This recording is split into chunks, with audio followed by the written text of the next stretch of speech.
So I'm just here at my acreage today. I'm putting together a video on illustrating proportions of the face and just looking at some of the videoed some of the sketching that I've been doing, and we'll be talking about it a little bit. Still under the weather here. Hopefully I feel better tomorrow. It's kicking my butt. Anyways, I hope you enjoy the video. So today's video is on illustrating facial proportions. As I've been going through my studies, I've been recognizing that there are many different ways to build the main sort of underlying structure of the face. I've been studying from a few books, Bridgeman's Complete Guide to Drawing from Life, and that's by George B. Bridgeman, and also Figure Drawing, Design, and Invention by Michael Hampton. And both of these books kind of have different approaches. Bridgman's is pretty complicated.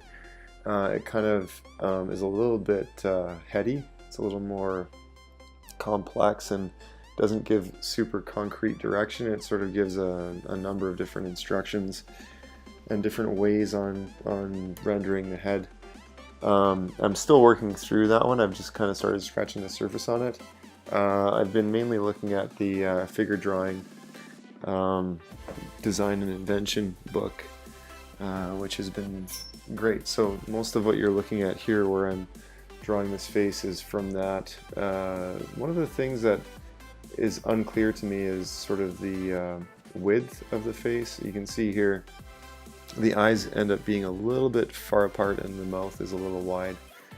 And I think essentially it comes down to dividing the face into thirds, but I'm not sure as to sort of where that the inside, where to start that, sort of on the edges of the face, where that the first thirds sort of break off from the cheek inwards. After I did this study from memory, just kind of like trying to figure out how to draw the face, trying to utilize the things that I've been studying.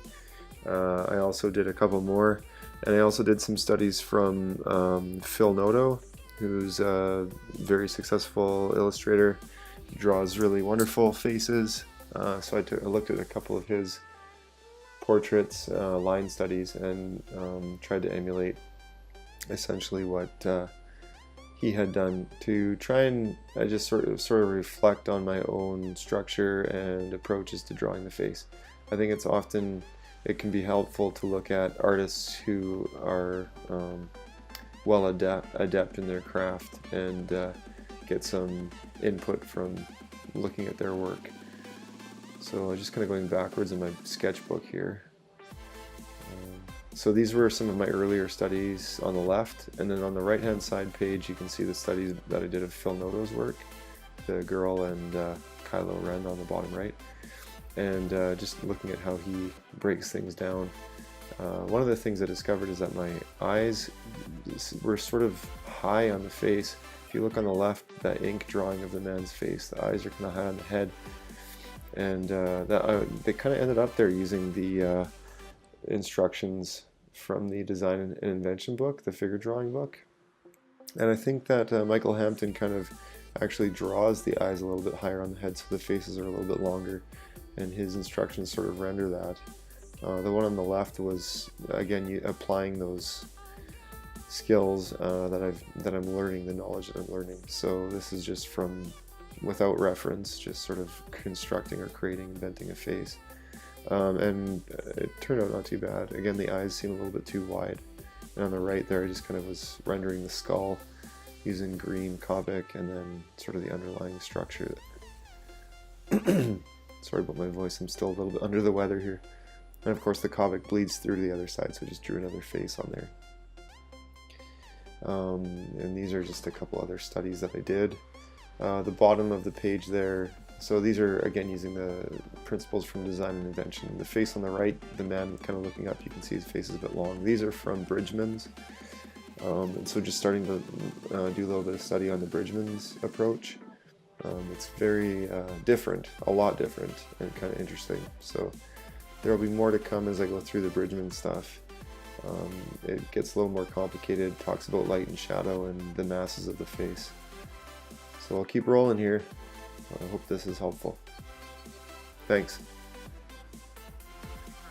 So I'm going to be trying to make my YouTube channel a little bit more accessible. I'm going to be asking you, if you'd like, you can click one of the links on screen to watch a video that you haven't seen. If you'd like to subscribe, please click the subscribe button. And if you would like to leave a comment, I would appreciate it. I will check in with you guys next time. All right, take care.